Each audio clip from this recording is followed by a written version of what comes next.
I don't think you lack the muscles or strength of your legs, but no matter how hard you try to shoot, even if you practice until you die, do you roll around with a ground ball rather than your ball stretching out? In today's video, we're going to talk about how to kick hard for those people. Mechanism of power shoots. The way to kick a power shot hard is basically the same principle as a long kick. The definition of a shot means kicking the ball into the net. So, whether you kick with the inside or the top of your foot, it's all a shot. But the topic I'm going to talk about today is a power shot that kicks strongly with the top of the foot. Even a strong shot with the top of the foot can be used very strong if you have only two elements. The first is the ability to hit the ball accurately. The second is the power to kick hard. But if you ask what's more important in kicking the ball accurately or the power to kick hard, you can say that the ability to hit the ball accurately is about 10 times more important. Which shot is stronger? For example, a shot that hits the ball accurately with 70% force or a shot that is incorrectly kicked with very strong force with 70% force? It will be difficult to make simple comparisons depending on the situation, but I'm sure that a shot of 70% of the strength that was exactly right would be much stronger. The ability to hit the ball accurately is, more specifically, the center of the foot at the center of the ball, which is exactly the impact on the heating point you see now. We often use the expression, on the top of our feet. That's actually the exact expression. In order to put it on the top of your foot, you have to put your foot at an angle, as you can see. If you kick the ball with your foot standing in a straight line, you can never center the ball deep in the foot. So the foot slanted is the key of the key.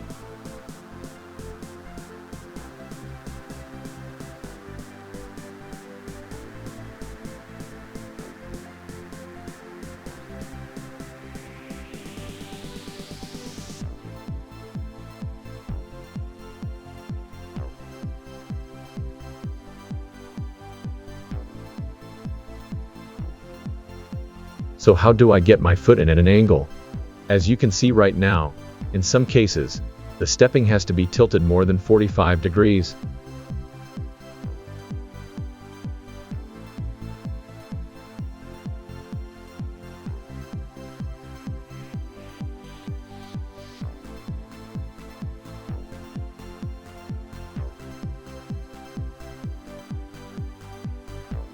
So how do you make that stepping on posture? That position approaches the first ball by turning it more than 45 degrees. Second, the direction in which the body is looking is more than 45 degrees.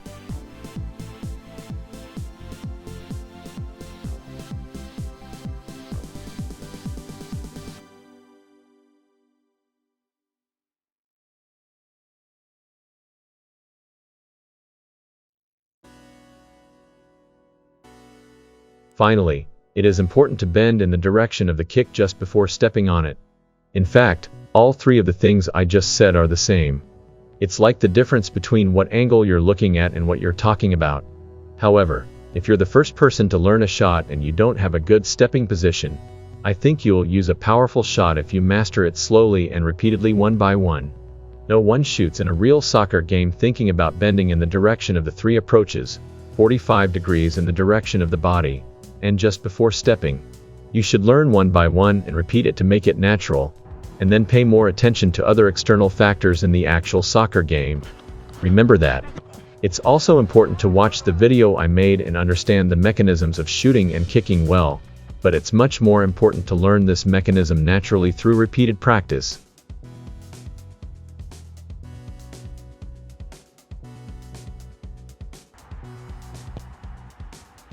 And you have to watch the ball to the end to get it right. This is a very basic story. However, it is emphasized by many national team and professional striker players. You can't just see the ball during the game, but it's accepted as the truth that you have to see the ball at the moment of impact even though you're aware of everything else before impact, especially shooting near the penalty box, so you should always look at the goalpost in advance.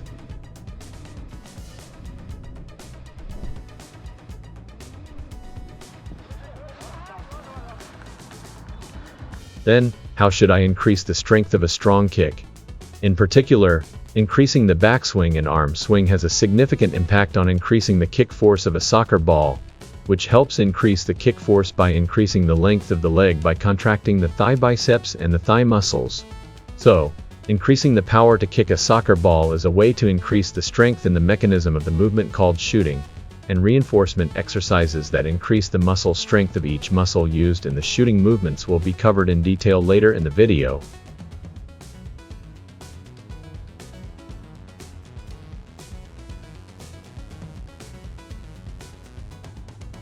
Anyway, to organize it, as you can see now, the thigh quadriceps have a decisive effect on the kicking force. Therefore, the length of the quadriceps should be increased as much as possible just before the kick. That's why it's better to make the backswing and the opposite arm swing bigger. But no matter how much, hitting the ball accurately plays a much more important role in making a strong shot than the power to kick the ball. That's all you need to remember. Power shoot tutorial. So now I'm going to give you a tutorial to actually kick a power shot. The first is learning the senses on the top of your feet. First of all, you need to know how it feels to be neatly bounced off when the center of the foot is exactly right in the center of the ball with the top of the foot straightened and the top of the foot fixed. In order to get that sense, you can hold it with your hands and kick the ball against the wall or fence, or you can fully feel it with juggling. If the top of the foot is not straightened or the center of the air is not exactly in the center of the foot, the ball spins a lot or flies incorrectly, so even beginners can immediately know whether it was accurately hit or not. The second training is to make a 45-degree angle of stepping feet using walls. It's a training to learn how to get a sense of balance and how it feels while practicing tilting your body at a 45-degree angle after overcoming stepping feet and kicking regularly. Even your family can look at you strangely, so I recommend you to do it secretly in a place where there is no one.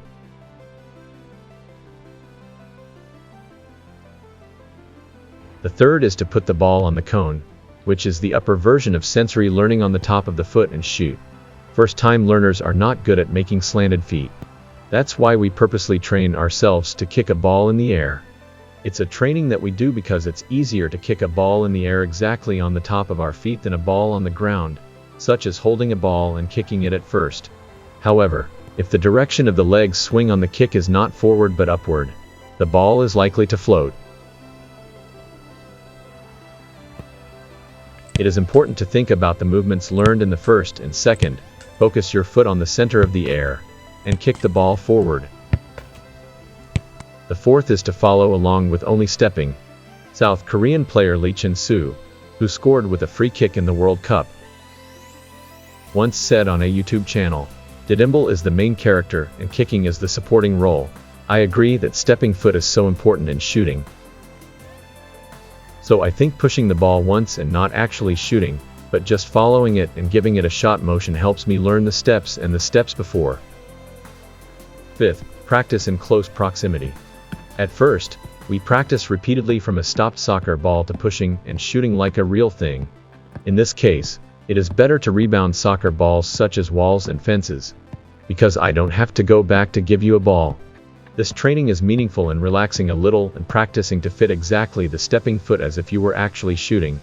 At first, you can practice your distance and strength weekly, but when you start to make an impact exactly, you can increase your distance and shoot strong. In fact, at this stage, the power shoot tutorial is over.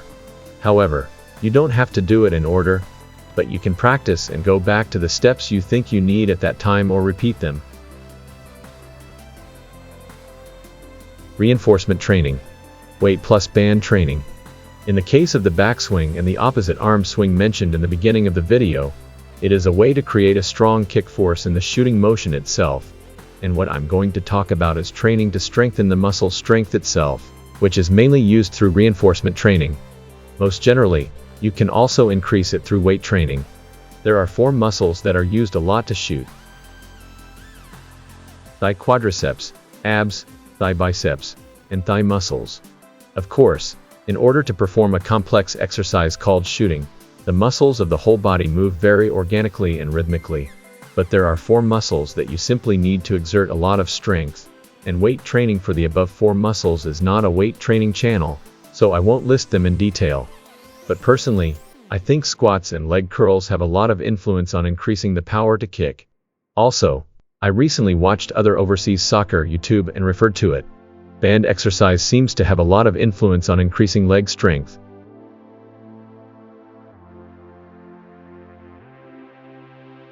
The rotation of a ball. Basically, a power shot is a shot with little rotation if the center of the air is exactly in the center of the foot. However, depending on the situation, it is quite powerful if you can use a non-rotating shot or a curveball. Knuckleball, basically, the one that is used a lot in the middle is the knuckleball. But what I'm talking about right now is not a knuckleball that is introduced a lot on YouTube and goes close to the inside, but a knuckleball that hits the top of the foot. The center of the ball and the center of the foot are exactly right, and even the swing of the kick matches the direction you want to send the ball, making the shot a ball without rotation when it is impacted. However, in the actual game, most of the shots are aimed at that knuckleball, but the ball is not stopped like a free kick, so beginners who are watching this course think it is reasonable to pursue a shot that is exactly impactful and extends with little rotation rather than a free kick.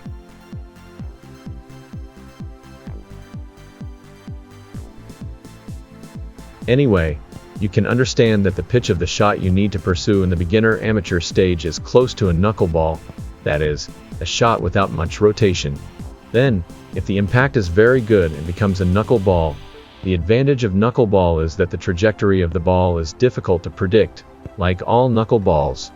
In general, any ball is rotated into the ball, and the trajectory is stable and predictable.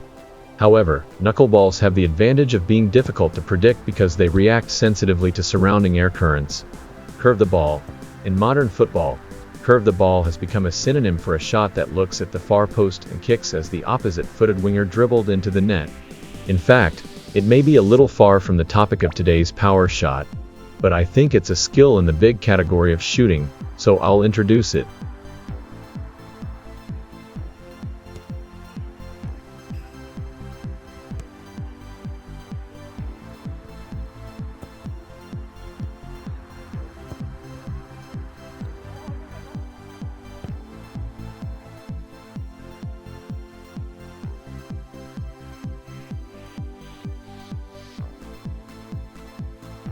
Curve the ball is generally closer to the inside than the center of the foot I've been talking about, right? Anyway, my personal feeling is that the kick is a tiny difference in the foot, but one is a foot shot and one is a curve the ball. And it affects the bottom opposite to the direction in which the ball curves, not the center of the ball.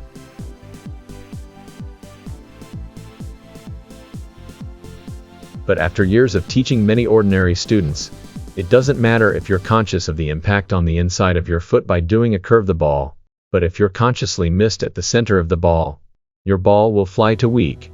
So when I purposely teach children, I used to teach them that they don't care about curve the ball and kick it between the top of their feet and the inside, but rather than thinking that if they hit the curve ball on purpose, it becomes a curve by itself because of the swing of their legs.